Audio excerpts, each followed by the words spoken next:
बिस्मिल्लाहि मिनश्शैतानिर्रजीम बिस्मिल्लाहिर्रहमानिर्रहीम अल्हम्दुलिल्लाहि रब्बिल आलमीन वसलामुन अला इबादिहिल्लज़ीना इस्तफ़ा दुरूद बर मुहम्मद व आले मुहम्मद अल्लाहुम्मा सल्लि अला मुहम्मद व आले मुहम्मद।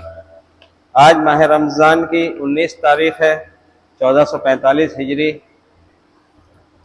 23 मार्च 2024। हम सब के मौला पहले इमाम हज़रत मौला अली अलैहिस्सलाम मस्जिद कूफा में नमाज फज्र पढ़ा रहे थे, तो अब्दुर्रहमान इब्ने मुल्जिम नाम का एक शख्स था। जब इमाम सजदे की हालत में गए तो उसने इमाम के ऊपर ज़र्ब लगाई। ज़र्ब मतलब वो तलवार, वो जहर में बूझी हुई तलवार थी, उसमें जहर था। इसीलिए हम लोग हर साल 19 रमज़ान से लेके 21 तक मौला अली से भी वो मंसूब करते हैं। इसी दौरान मौला की शहादत भी होती है। मौला अली या हज़रत इमाम अली, जो भी हम कहते हैं, ये हमारे पहले इमाम हैं। और जो ये दर्स का ये सिलसिला चल रहा है गुफ्तगू का, इसमें एक उन्वान हम लोग रोज़ बयान करते हैं, उसी के इर्द गिर्द बात होती है। सूरह बनी इसराइल की 9 नंबर की आयत कि ये कुरान यकीनन उस राह की हिदायत करता है जो बिल्कुल सीधी है। सीधी मतलब सिरात मुस्तकीम, और बशारत देता है उन ईमान वालों के लिए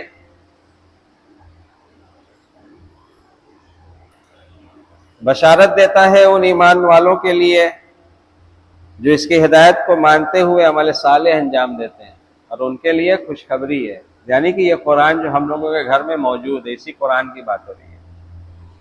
यही कुरान हिदायत है। इसी कुरान की 17 नंबर की सूरा है, सूरा बनी इसराइल, उसकी आयत नंबर 9 है, जिसका तर्जुमा बनता है कि यह कुरान यकीनन उस राह की हिदायत करता है जो बिल्कुल सीधी है, जिसमें कोई टेढ़ नहीं है। जैसे होता है ना, कोई रास्ता किसी को बताया, बोला कि कहाँ पड़ता है वो, तो बताएगा बस सीधे चले जाइए, वही सामने दिख रहा है। बस उसी तरह कुरान हिदायत करता है। अगर इससे पूछा जाएगा कि सिरात मुस्तकीम किधर है, कुरान बता देगा बिल्कुल, बस ये चले जाओ, ये करते जाओ, ये सिरात मुस्तकीम पहुंच जाओ। कुरान से पूछोगे कि हमें आखिरत में जाना है तो हम क्या लेके जाएं, वहां ये एकदम साफ बता देगा, ये कर लो, ये मत करो, बिल्कुल एकदम आसान है, कोई टेढ़ नहीं है। समझ रहे कि नहीं? मतलब हमें जन्नत में जाना है, बहुत आसान है, ये कर लो, ये कर लो। हमें जहन्नम से बचना है, कुरान कह रहा है बहुत आसान है, बस ये मत करो, जहन्नम से बच जाओगे। तो ये सीधी राह दिखा रहा है कि टेढ़ी राह दिखा रहा है? कुरान सीधी दिखा रहा है। तो फिर कुरान के मुतालिक ये क्यों कहा जाता है? अच्छे अच्छे लोग कहते हैं कि जिनकी ये जिम्मेदारी थी कि जो दीन इस्लाम को सीख के आए और अपनी कौम में फिर लोगों को इंजार करें, ये कुरान की आयत है। ऐसे ऐसे लोग ये बात कहते हैं कि कुरान समझने की चीज नहीं है, कुरान हम इंसानों की सोच से परे है। तो फिर इसको नाजिल करने का मकसद क्या था अल्लाह का? फिर हुदल लिन्नास कहने का मकसद क्या था? या इन्ना हाजल कुरान करके ये आयत जो थी बनी इसराइल की 9 नंबर की, इसका मकसद क्या था? या इस आयत का मकसद क्या था कि क्या तुम कुरान में तदब्बुर नहीं करते? जब समझने की चीज नहीं थी।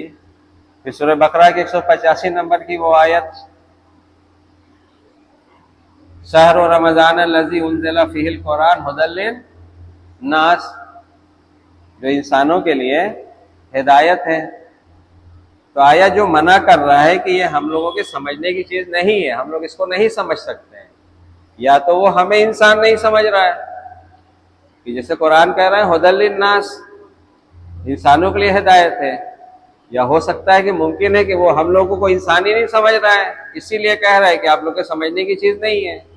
या वो अपने आप को इंसान नहीं समझ रहा है कि वो कुरान समझ सकता है। बहरहाल जो भी बात है, तो हम कुरान की बात कर रहे हैं तो कुरान से बात करेंगे। कुरान में बात होती है, ये बात हुई थी कि इसमें सूरह निसा की जो आयत थी 59 नंबर की, या यो लजीना आमनु, आए वो लोग जो ईमान लाए, यानी कि क्या माना, यानी कि हमने माना कि अल्लाह एक है, हमने माना कि मोहम्मद अल्लाह के रसूल है, हमने माना कि अली जो है, मौला अली जो है रसूलुल्लाह के बाद पहले इमाम है, ये माना ना हमने। तो हम ही लोग को कुरान मुखातब कर रहा है, क्या कह रहा है, या अय्युहल्लज़ीना आमनु अतीउल्लाह, अल्लाह की अताअत करो, वातिउर रसूला, रसूल की अताअत करो, व उलिल अम्र मिनकुम, जो तुम लोगों में साहिबान अम्र हैं उनकी अताअत करो। अब ये बिल्कुल सीधी राह की हिदायत कर रहा है कि नहीं कुरान, कि अगर तुमने अल्लाह को माना है, रसूल पे ईमान लाए हो, इमाम पे ईमान लाए हो, तो तुम ये करो। अगर अल्लाह पे ईमान लाए हो तो अल्लाह की अताअत करो, रसूल पे ईमान लाए हो तो रसूल की अताअत करो, इमाम पे ईमान लाए हो तो इमाम की अताअत करो। ये एकदम सीधा है कि टेढ़ा है? सीधा है। उसके लिए बताया था कि अल्लाह की अताअत, रसूल की अताअत, इमाम की अताअत, ये है क्या, अलग अलग क्या है या एक ही है, कैसे है? तो सूरह निसा की ही जो 80 नंबर की आयत है, जिसने रसूल की अताअत की उसने अल्लाह की अताअत की, जिसने रसूल की अताअत की उसने अल्लाह की अताअत की। इसको कैसे समझेंगे कि रसूलुल्लाह की अताअत कर लिया तो अल्लाह की अताअत हो गई? मसलन रसूलुल्लाह अल्लाह का पैगाम लाने वाले, अल्लाह ने रसूलुल्लाह को पैगाम दिया। देखिए बहुत आसान ज़बान में समझा रहे हैं कि इनसे कह दो कि मेरे अलावा किसी की इबादत ना करें। ठीक, ये अल्लाह ने हुक्म दिया किसको? रसूलुल्लाह को। तो रसूलुल्लाह ने ये कौम में अपने पहुंचाया था ये हुक्म के नहीं पहुंचाया था? है? तो आज हमें कैसे पता चलेगा कि पहुंचाया था कि नहीं पहुंचाया था? कुरान में है पहुंचाया था, रसूल अल्लाह ने उसको कुरान की आयत बनाया। कुरान में है, रसूलुल्लाह कह रहे हैं कि अल्लाह ताबुदु इल्लल्लाह। अल्लाह ने क्या हुक्म दिया था कि आप इनसे कह दें कि मेरे अलावा किसी की बंदगी ना करें।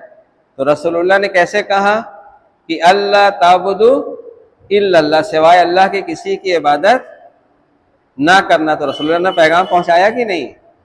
अब हमने अल्लाह की इबादत की तो किसकी अताअत की? रसूल की अताअत हुई है? तो ये रसूल की अताअत की, अल्लाह की अताअत हुई कि नहीं? अल्लाह ने जो अपने रसूल को भेजा था उससे कहा था कि इनसे कह दो कि मेरे अलावा किसी की इबादत ना करें। तो रसूलुल्लाह ने कह दिया कि अल्लाह ताबुदु इल्लल्लाह, हमने माना, हमने इबादत की अल्लाह की। तो रसूलुल्लाह अताअत हुई, अल्लाह की भी अताअत हुक्म की हुई कि नहीं हुई? तो इसीलिए हमने कहा था कि असल में रसूल की अताअत करना अल्लाह की इबादत होती है। वो इबादत क्या है? इबादत ये नहीं है कि आप रुकू सुजूद क़याम कर रहे हैं, रात भर नमाज पढ़ रहे हैं, ये भी आपकी इबादत शुमार हो सकती है। कब? जब आप उसमें जो अहद करते हैं वो उसको आप फ्लोर पे वर्क करेंगे उस पर। मसलन अगर हमने यहाँ पे कहा कि अल्लाह अकबर, यानी कि अल्लाह ही सबसे बड़ा है, तो जब हम बिजनेस कर रहे हैं तो अल्लाह सबसे बड़ा है, वहां पे अल्लाह का हुक्म मेरे नजर में है कि नहीं है? हम सोच रहे हैं कि हम मुआशरे में किसी का हक अदा ना करें, ना बाप बाप का, ना भाई बहन का, ना जिससे हम बिजनेस कर रहे हैं उसको ना सताएं, हम सब करें। और यहाँ पे आके हम बस मुसल्ले पे वजू बना के खड़े होके कर लिया, 17 रकात नमाज पढ़ लिया, 51 पढ़ ली, और हमने समझा कि हम तो बहुत बड़े मोमिन हो गए, हम तो अल्लाह की इबादत करने वाले हैं, हम इसको अल्लाह की इबादत जान रहे हैं। तो जब ये इबादत है तो फिर अल्लाह ने ये क्यों कहा था कि खबरदार शैतान की इबादत ना करना? तो शैतान की इबादत क्या है? हम सिजदा कर रहे हैं तो सिजदा क्या है? सिजदा हम इकरार कर रहे हैं। जनाब मूसा, जनाब हारून अलैहिस्सलाम जब फिरौन के जादूगर से जब मुकाबला हो रहा था, कुरान का वाक़या है, तो जब फिरौन के जादूगर को जनाब मूसा और हारून अलैहिस्सलाम ने पस्त किया, तो फिरौन के जो जादूगर थे वो क्या किया, सिजदे को समझाने के लिए बात करें कि सिजदा किसे कहते हैं, तो वो सब सिजदे में गिर गए जादूगर। तो सिजदे में गिर के क्या कहा कि हम ईमान लाए मूसा और हारून के रब पर, बस समझे। तो गिर के झुक के ये क्या मतलब हुआ कि यानी कि हमने कबूल किया, एक्सेप्ट किया उस चीज को। तो हम सजदे की हालत में क्या कहते हैं, सुबहान रब्बियल आला व बिहम्दे। तो उसकी बड़ाई का इकरार कर रहे हैं तो उसको बड़ा मान रहे हैं, या उसका हुक्म जो पहुंचाने वाला है तो उसके हुक्म की अहमियत हम दे रहे हैं।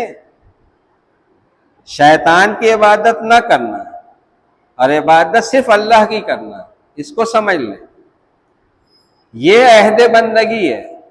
यहां हम कहते हैं कि इय्याका नअबुदु व इय्याका नस्तईन इहदिना सिरातल मुस्तकीम सिरातल लजीना अनअमता अलैहिम, हम तेरी ही बंदगी करते हैं या करेंगे, हमें इस्तिआनत, हम तुझे से इस्तिआनत चाहते हैं, मदद चाहते हैं, इसमें हेल्प चाहते हैं।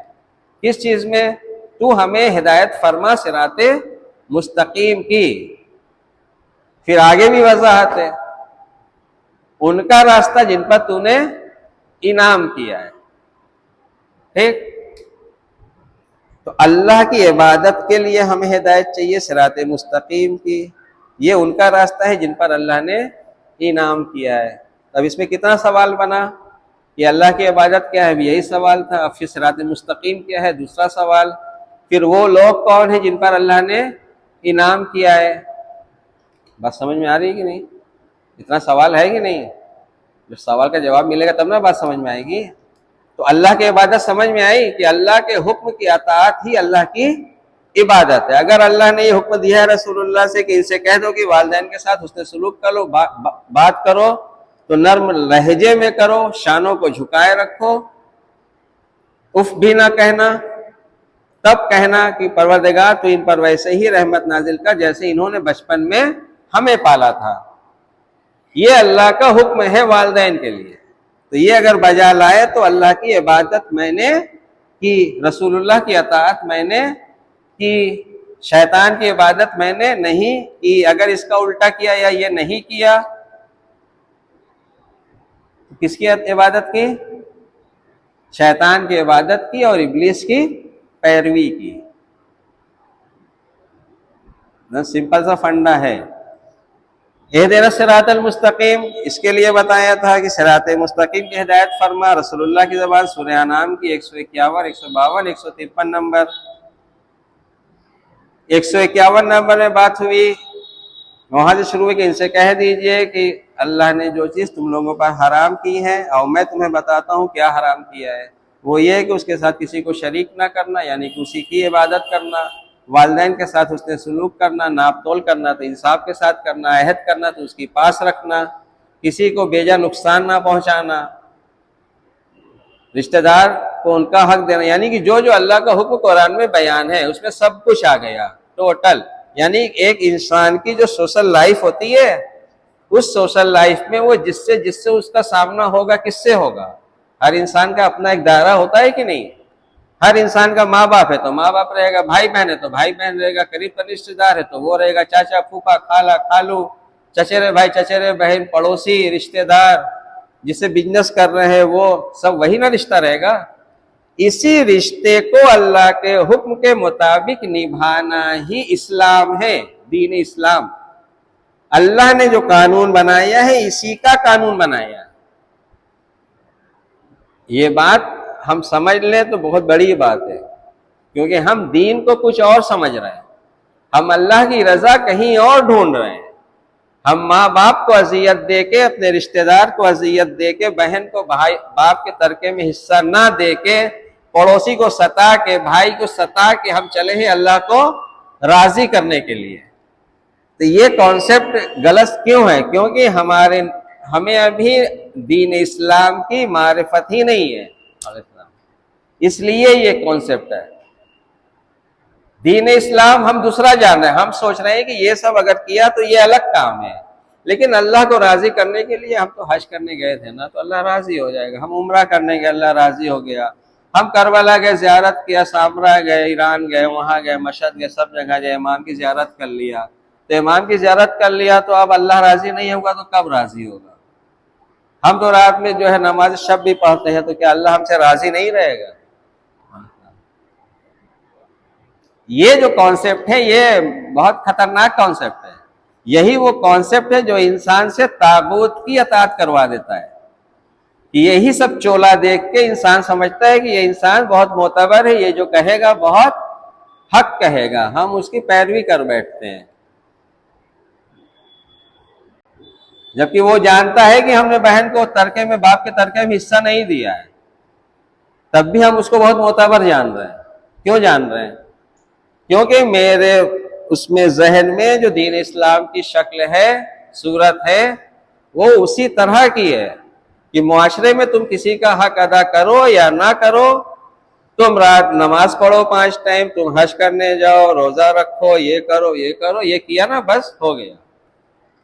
जबकि ये सारी चीजें, हज हो, ज़ियारत हो, उम्रा हो, नमाज हो, रोजा हो, ये सारी चीजें, ये इबादत तब इबादत बनेगी जब आप अल्लाह के हुक्म के मुताबिक दूसरों के साथ रवैया निभाएंगे जैसा अल्लाह का हुक्म है। क्योंकि इबादत वो है अल्लाह के हुक्म की अताअत। तो उसी पे आया कि अतीउल्लाह व अतीउर रसूल व उलिल अम्र मिनकुम, अल्लाह की अताअत करो, उसके रसूल की अताअत करो और उलिल अम्र की अताअत करो। उलिल अम्र में कल थोड़ा सा बयान किया था, आज हम बात करते हैं कि हम इमामत से लेते हैं।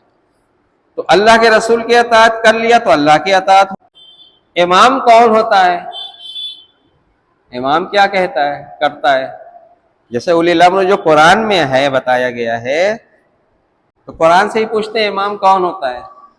तो सूरह अंबिया की 74 नंबर की आयत है, और हमने उन्हें इमाम बनाया जो हमारे अम्र के मुताबिक रहनुमाई करते थे। तो इमाम क्या करता है? अल्लाह के अम्र के मुताबिक रहनुमाई करता है। तो हमें क्या करना है? इमाम की अताअत करनी है। ठीक है, करनी है कि नहीं करनी है? या सिर्फ ये कहना है कि मैंने माना है कि मौला अली मेरे इमाम है, तो क्या हाँ इतना काफी नहीं है? कुरान की आयत है सूरह अनकबूत की शायद 2 नंबर की आयत है कि क्या तुम बस इतना कह देने से छोड़ दिए जाओगे कि हम ईमान लाए? यहाँ आयत क्या कह रही है सूरह निसा की 59 नंबर की, या अय्युहल्लज़ीना आमनू, ऐ वो लोग जो ईमान लाए हो। अब अल्लाह आजमा रहा है कि देखे तुम सही में ईमान लाए हो। तुम सिर्फ ये कहेगे कि हम ईमान लाए हैं, तुम छूट नहीं सकते। तुम लाख कहो कि हम मानते हैं ना कि अल्लाह एक है, हम मानते हैं ना अल्लाह मोहम्मद रसूल सल्लल्लाहु अलैहि वसल्लम उसके नबी है, तमाम अंबिया उसके रसूल है, 12 इमाम 14 मासूमीन हैं, हम मान तो रहे हैं। नहीं, तुम्हारे मानने से कुछ नहीं होता है। ये कुरान की सूरह अनकबूत की 2 नंबर की आयत कह रही है, क्या तुम बस इतना कह देने से छोड़ दिए जाओगे कि मैंने माना है?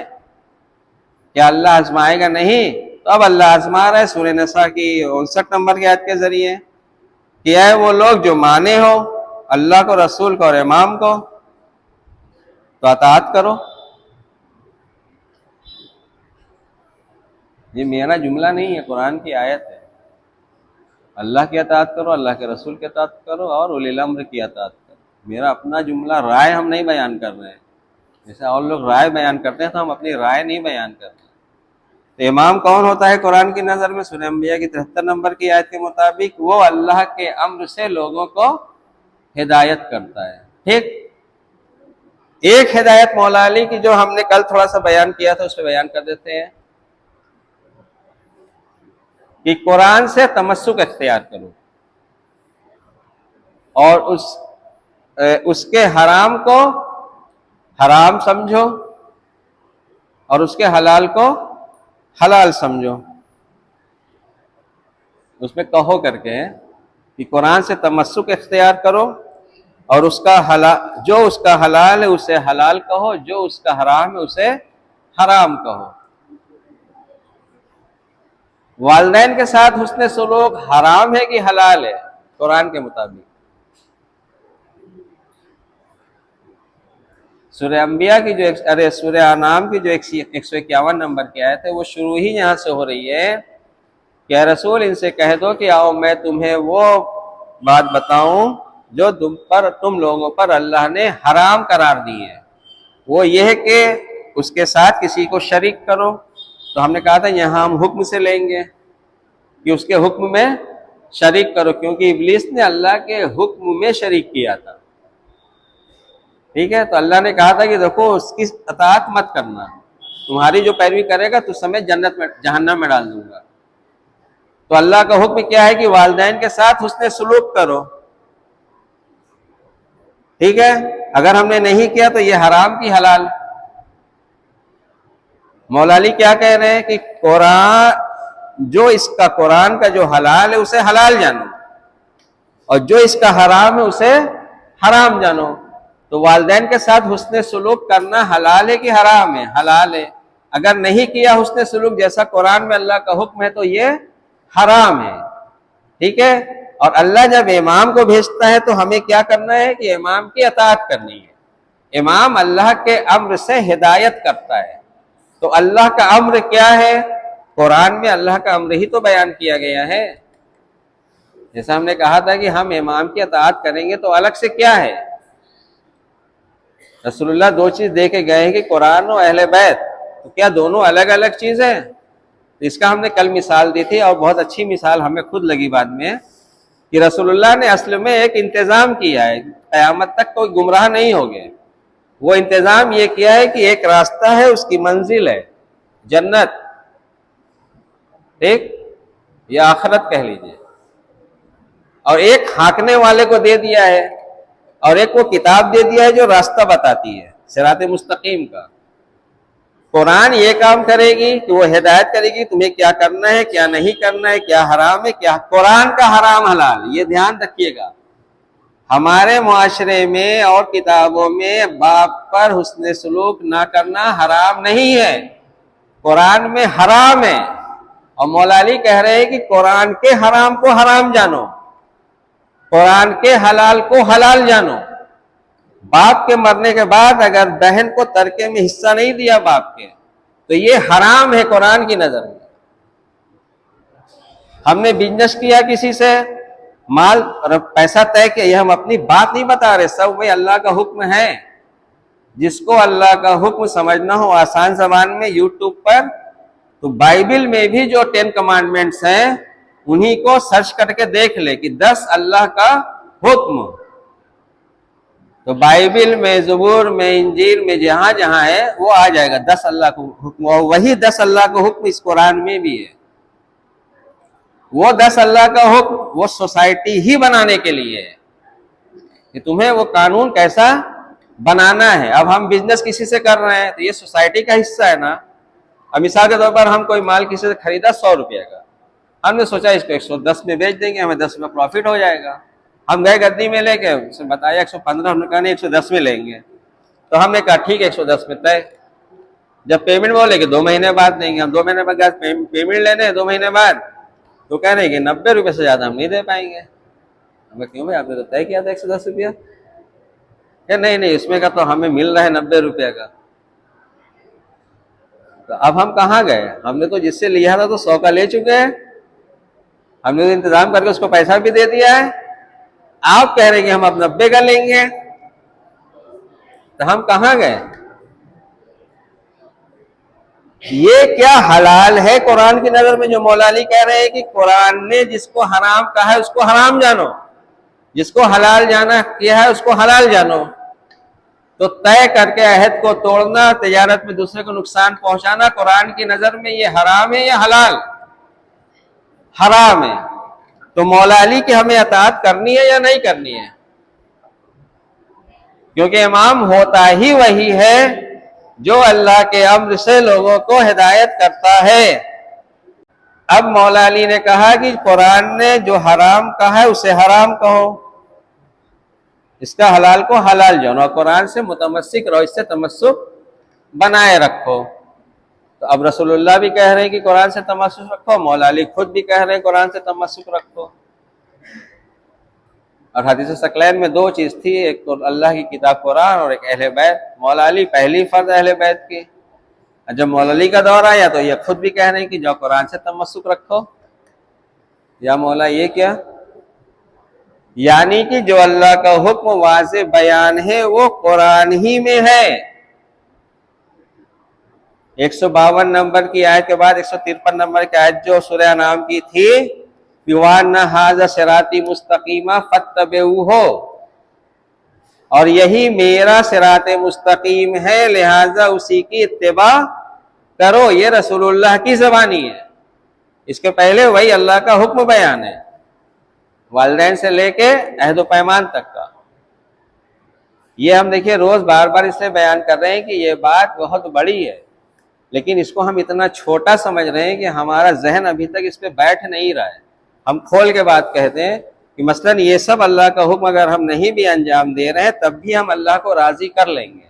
मसलन हम हज करके अल्लाह को राजी कर लेंगे, हम नमाज पढ़ के अल्लाह को राजी कर लेंगे, हम रोजा रख के अल्लाह को राजी कर लेंगे, हम ज़ियारत करके अल्लाह को राजी कर लेंगे। बात समझ रहे हैं कि नहीं? तो अल्लाह ऐसे राजी नहीं होता। ये इस दीन इस्लाम नहीं है, ये जिसने सिखाया है ये दीन इस्लाम नहीं है। आप अगर ज़ियारत करने जा रहे हैं तो ज़ियारत का सीधा सा फंडा है, आप वहां जाके सजदे में गिर जाइए, कहिए कि हमसे गुनाह हो गई, तौबा। अब हम तौबा करना चाहते हैं, अब हम वैसे जिंदगी गुजारना चाहते हैं जैसे आपने हुक्म दिया है। तो क्या हमारी पिछली गुनाह माफ हो सकती है? हुर की तरह। लेकिन हम जा क्यों रहे हैं? हम जा रहे हैं सिर्फ अपनी दुनिया तलब करने के लिए। गोया के हमारे उलमा हमें बनी इसराइल बना रहे हैं। ये हम मतलब कुरान की बात है, मेरी नहीं है कि हम इसमें हिचकिचाएं कि हम बड़ी बात कह रहे हैं। ये कुरान की बात है कि हमारे उलमा हमें बनी इसराइल बनाने पे तुले हैं। तुम उनसे अपनी बात मनवाओ। बनी इसराइल क्या करते थे? जनाब मूसा की बात मानते थे हैं?